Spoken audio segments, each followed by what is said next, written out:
ರಾಜ್ಯ ರಾಜಕೀಯದಲ್ಲಿ ಭಾರೀ ಬೆಳವಣಿಗೆಯಾಗಿದೆ. ಮೂರೂ ಪಕ್ಷಗಳ ಶಾಸಕರು ಮಹತ್ವದ ಸಭೆ ಸೇರಿದ್ದಾರೆ.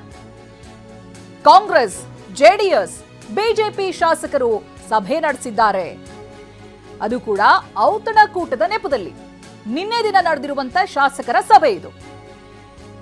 ಈ ಸಭೆಯಲ್ಲಿ 56ಕ್ಕೂ ಹೆಚ್ಚು ಶಾಸಕರು ಭಾಗಿಯಾಗಿದ್ರು ಅನ್ನೋದು ಗೊತ್ತಾಗ್ತಾ ಇದೆ. ಜೆಡಿಎಸ್ ಶಾಸಕರಿದ್ರು, ಕಾಂಗ್ರೆಸ್ ಶಾಸಕರಿದ್ರು, ಅವರುಗಳು ಸಭೆಯಲ್ಲಿ ಭಾಗಿಯಾಗಿದ್ದಾರೆ. ಇದು ಈಗಲೇ ನಡೀತಿದೆಯಲ್ಲ ಪವರ್ ಶೇರಿಂಗ್ ಚರ್ಚೆ, ಕುರ್ಚಿ ಚರ್ಚೆ ಜೀವಂತವಾಗಿರೋದಕ್ಕೆ ಇದು ಕೂಡ ಪುಷ್ಟಿ ಕೊಡ್ತಾ ಇದೆ. ಅದಕ್ಕೂ ಮೀರಿರುವಂತ ಬೆಳವಣಿಗೆ ಇದು. ಮೂರು ಪಕ್ಷದ ಶಾಸಕರು ಒಟ್ಟಾಗಿ ಸೇರ್ತಾರೆ ಔತಣಕೂಟದ ನೆಪದಲ್ಲಿ. ಸುಮಾರು 56ಕ್ಕೂ ಹೆಚ್ಚು ಶಾಸಕರು ಭಾಗಿಯಾಗಿದ್ದಾರೆ. ಅಚ್ಚರಿ ಪಡಬೇಕು. ಕಾಂಗ್ರೆಸ್ನ ಹಾಗೆ ಜೆಡಿಎಸ್, ಬಿಜೆಪಿ ಶಾಸಕರು ಸಭೆ ಸೇರಿದ್ದಾರೆ. ಪಕ್ಷಾತೀತ ಆದರೆ ಜಾತಿವಾರುನ ಇವೆಲ್ಲವೂ ಕೂಡ ಪ್ರಶ್ನೆಯಾಗಿದೆ. ಮೂರು ಪಕ್ಷದ ಶಾಸಕರ ಸಭೆ ಸೇರಿರೋದೇ ತೀವ್ರ ಕುತೂಹಲವನ್ನು ಮೂಡಿಸ್ತಾ ಇದೆ. ಹಾಗಿದ್ರೆ ಸೇರಿರುವಂತಹ ಶಾಸಕರು ಯಾರ್ಯಾರು, ಏನು? ಮೂರು ಪಕ್ಷದ ಶಾಸಕರು ಇದ್ದಾರೆ, ಹೌದು. ಅಲ್ಲಿ ಇನ್ನೊಂದು ವಿಶೇಷ ಅಂತ ಹೇಳಿದ್ರೆ, ಮೊದಲ ಬಾರಿ ಶಾಸಕರಾಗಿ ಆಯ್ಕೆಯಾಗಿದ್ದಾರಲ್ಲ ಅವರೇ ಇದ್ದಾರೆ ಈ ಸಭೆಯಲ್ಲಿ. ಹೆಚ್ಚಾಗಿದ್ದಾರೆ. 70%ಕ್ಕಿಂತ ಹೆಚ್ಚು ಮೊದಲ ಬಾರಿಯ ಶಾಸಕರಿಗೆ ಆಹ್ವಾನ ಕೊಡಲಾಗಿದೆ. ಮೊದಲ ಬಾರಿ ಗೆದ್ದು ಬಂದಂತ ಶಾಸಕರಿದ್ದಾರೆ. ಪಕ್ಷಾತೀತವಾಗಿ ಮೊದಲ ಬಾರಿ ಶಾಸಕರಿಗೆ ಔತಣಕೂಟವನ್ನು ಏರ್ಪಡಿಸಲಾಗಿದೆ. ಮೂರೂ ಪಕ್ಷದ ಶಾಸಕರಿದ್ದಾರೆ. ಶರಣಗೌಡ ಕಂದಕೂರ, ಶಿವಗಂಗಾ ಬಸವರಾಜ್ ಆಯೋಜನೆ ಮಾಡಿದ್ದಾರೆ. ಕೆಲ ಶಾಸಕರನ್ನ ನೇರವಾಗಿ ಸಂಪರ್ಕಿಸಿದ್ದಾರೆ ಈ ಆಯೋಜಕರು. ಪ್ರಮುಖವಾಗಿ ಜೆಡಿಎಸ್ ಶಾಸಕರ ಜೊತೆಯೂ ಮಾತುಕತೆ ನಡೆಸಿದ್ದಾರೆ. ಜೆಡಿಎಸ್ ಶಾಸಕರಿಗೆ ಔತಣಕೂಟಕ್ಕೆ ವಿಶೇಷ ಆಹ್ವಾನ ಹೋಗಿದೆ. ಆಪ್ತತೆಯ ಮೇರೆಗೆ ಹಿರಿಯ ನಾಯಕರು, ಶಾಸಕರಿಗೂ ಕೂಡ ಆಹ್ವಾನ ಹೋಗಿದೆ. ಹೈಲೈಟ್ ಏನು? ಒಂದು ಪಕ್ಷಾತೀತವಾಗಿ ನಡೆದಿರುವಂತಹ ಸಭೆ, 56ಕ್ಕೂ ಹೆಚ್ಚಿನ ಶಾಸಕರು ಒಟ್ಟಾಗಿರೋದು. ಅದರಲ್ಲೂ ಬಹಳ ಮುಖ್ಯವಾಗಿ ಮೊದಲ ಬಾರಿ ಆಯ್ಕೆಯಾಗಿ ಬಂದಂತ ಶಾಸಕರಿಗೇನೆ ಇದು ವಿಶೇಷ ಔತಣಕೂಟ ಅನ್ನೋ ಹಾಗಿತ್ತು. 70% ಯಾರು ಈ ಸಭೆಯಲ್ಲಿ ಭಾಗಿಯಾಗಿದ್ರಲ್ಲ ಅವರೆಲ್ಲರೂ ಕೂಡ ಮೊದಲ ಬಾರಿ ಶಾಸಕರಾಗಿ ಆಯ್ಕೆಯಾಗಿ ಬಂದವರು ಅನ್ನೋದು ವಿಶೇಷ. ಪವರ್ ಪಾಲಿಟಿಕ್ಸ್ ನಲ್ಲಿ ಇದೀಗ ಜಾತಿ ಸಮೀಕರಣದ ಸಮರಾನ ಇದು.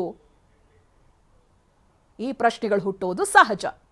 ಈ ಬಗ್ಗೆ ಡೀಟೇಲ್ಸ್ ಅನ್ನ ಪಡೆದುಕೊಳ್ತಾ ಹೋಗ್ತೀನಿ. ಪ್ರತಿನಿಧಿ ಪ್ರಮೋದ್ ಲೈವ್ ನಲ್ಲಿ ಜಾಯ್ನ್ ಆಗ್ತಾ ಇದ್ದಾರೆ. ಪ್ರಮೋದ್, ಹೌದು, ಯಾರು ಏನೇ ಕಮಾಂಡ್ ಅನ್ನ ಕೊಟ್ಟರೂ ಕೂಡ ಕುರ್ಚಿಯ ಚರ್ಚೆ ಕಾಂಗ್ರೆಸ್ ನಲ್ಲಿ ಜೀವಂತವಾಗಿರೋದು, ಗುಟ್ಟಾಗಿ ಏನು ಉಳಿದಿಲ್ಲ.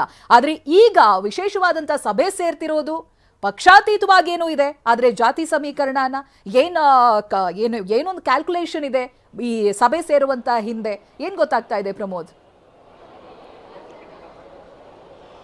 ಚೈತ್ರ, ನಿನ್ನೆ ಶಾಸಕರ ಸಭೆ ಏನಾಯಿತು, ಸುಮಾರು 56 ಶಾಸಕರು ಸಭೆ ಸೇರಿದ್ರು ಅಂತ ಮಾಹಿತಿ ಕೂಡ ಲಭ್ಯವಾಗ್ತಾ ಇದೆ. ಔತಣಕೂಟದ ಹೆಸರಲ್ಲಿ ಎಲ್ಲರೂ ಕೂಡ ಒಂದಾಗಿದ್ರು. ಇದನ್ನು ಗೆಟ್ ಟುಗೆದರ್ ಅಂತನಾದ್ರೂ ಕೂಡ ಕರಿಬೋದು, ಅಥವಾ ಔತಣಕೂಟ ಅಂತಲೇ ಕರಿಬೋದು. ಆದರೆ ರಾಜಕೀಯವಾಗಿ ಇದು ಸಾಕಷ್ಟು ಮಹತ್ವವನ್ನು ಖಂಡಿತವಾಗ್ಲೂ ಪಡ್ಕೊಂಡಿದೆ. ಯಾಕೆಂದರೆ ಶಾಸಕರು ಸುಮ್ಮನೆ ಒಂದು ಕಡೆಗೆ ಸೇರೋದು ಅಷ್ಟು ಸುಲಭದ ಮಾತಲ್ಲ. ಅಂದರೆ ಪ್ರತಿಯೊಬ್ಬ ಶಾಸಕರು ಕೂಡ ಅವ್ರದ್ದೇ ಆದಂಥ ಕೆಲಸಗಳಿರುತ್ತೆ, ಅವ್ರದ್ದೇ ಆದಂಥ ಪಕ್ಷದ ಚಟುವಟಿಕೆಗಳಿರುತ್ತೆ. ಇದರ ಹೊರತಾಗಿಯೂ ಕೂಡ ಎಲ್ಲರೂ ಒಂದಾಗಿ ಸೇರಿದ್ದಾರೆ, ಅದು ರಾಜಕೀಯವಾಗಿ ಸೇರಿದ್ದಾರೆ ಅಂದರೆ ಕೂಡ ಸಹಜವಾಗಿ ಇದು ಚರ್ಚೆಯ ವಿಷಯ. ಇದ್ರ ಜೊತೆಗೆ ಮತ್ತೊಂದು ವೆರಿ ಇಂಟ್ರೆಸ್ಟಿಂಗ್ ಅಂದರೆ 70% ಯಾರು ಸೇರಿದ್ರಲ್ಲ, ಹೆಚ್ಚಾಗಿ ಸೇರಿದ್ರಲ್ಲ, ಅವರೆಲ್ಲರೂ ಕೂಡ ಮೊದಲ ಬಾರಿಯ ಶಾಸಕರು ಅಥವಾ ಎರಡನೇ ಬಾರಿ ಶಾಸಕರಾಗಿದ್ದಂಥವ್ರು, ಅಂಥವರೇ ಹೆಚ್ಚಾಗಿದ್ದರು. ಹೀಗಾಗಿ ಅಂಥವ್ರನ್ನೇ ಟಾರ್ಗೆಟ್ ಮಾಡಿ ಅವರಿಗೆ ಆಹ್ವಾನ ನೀಡಲಾಗಿತ್ತು. ಇದರ ಬಗ್ಗೆ ಕೂಡ ಚರ್ಚೆ ಆಗ್ತಾ ಇದೆ.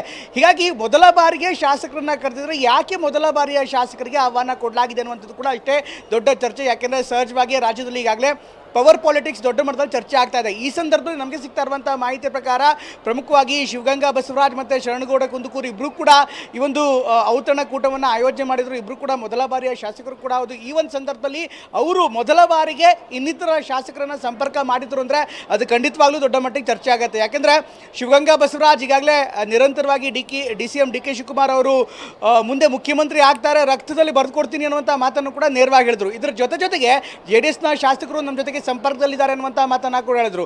ಅದಕ್ಕೆ ಪೂರಕವಾಗಿ JDSನ ಶಾಸಕರಾಗಿರುವಂಥ ಶರಣಗೌಡ ಕುಂದುಕೂರು ಅವರು ಕೂಡ ಈಗಾಗಲೇ ಶಿವಗಂಗಾ ಬಸವರಾಜ್ ಜೊತೆಗೆ ಒಂದು ಆಯೋಜನೆ ಮಾಡಿರುವಂಥದ್ದು ಅಥವಾ ಈ ಔತಣಕೂಟವನ್ನು ಮಾಡಿರುವಂಥದ್ದು ಸಹಜವಾಗಿ ಚರ್ಚೆಗೆ ಕಾರಣವಾಗ್ತಾ ಇದೆ. ಇದರ ಜೊತೆಗೆ ಮತ್ತೊಂದು ವಿಚಾರ ಅಂದರೆ ಹಿಂದೆ ಕೂಡ ಕೆಲ ದಿನಗಳ ಹಿಂದಷ್ಟೇ ಲಿಂಗಾಯತ ಶಾಸಕರು ವಿನಯ್ ಕುಲಕರ್ಣಿ ಅವರ ನಿವಾಸದಲ್ಲಿ ಕೂಡ ಸಭೆ ಸೇರಿದ್ರು. ಆ ಸಭೆಯಲ್ಲೂ ಕೂಡ ಶಿವಗಂಗಾ ಬಸವರಾಜ್ ಸೇರಿದಂತೆ ಇನ್ನಿತರ ಶಾಸಕರು ಕೂಡ ಇದ್ರು. ಹೀಗಾಗಿ ಇವರೆಲ್ಲರೂ ಕೂಡ ಏನಿದ್ರು ಇವರೆಲ್ಲರೂ ಕೂಡ ಚರ್ಚೆ ಮಾಡುವಂಥ ವಿಚಾರ ಅಂದರೆ ಈ ಎಲ್ಲ ಚರ್ಚೆ ಮಾಡುವಂಥ ಸಬ್ಜೆಕ್ಟ್ ಏನಾಗಿರುತ್ತೆ ಅಂದ್ರೆ ಖಂಡಿತವಾಗ್ಲೂ ರಾಜಕೀಯವಾಗಿರುತ್ತೆ. ಅಫ್ಕೋರ್ಸ್ ಔತಣಕೂಟ ನಿಜ, ಔತಣಕೂಟ ಆದ್ಮೇಲೂ ಕೂಡ ಸಭೆ ಅನೇಕ ಸಂದರ್ಭದಲ್ಲಿ ಮುಂದುವರೆದಂಥ ಉದಾಹರಣೆಗಳು ಕೂಡ ಇದೆ. ಹೀಗಾಗಿ ಎಲ್ಲವನ್ನೂ ಕೂಡ ಚರ್ಚೆ ಮಾಡ್ತಾ ಇದ್ರೆ ಮೊದಲ ಬಾರಿಯ ಶಾಸಕರನ್ನೇ ಕರೆದಿದ್ದು ಯಾವಕ್ಕೆ ಅನ್ನುವಂಥದ್ದು ಪ್ರಶ್ನೆ. ರೈಟ್, ಥ್ಯಾಂಕ್ ಯು ಪ್ರಮೋದ್ ಮಾಹಿತಿಗಾಗಿ.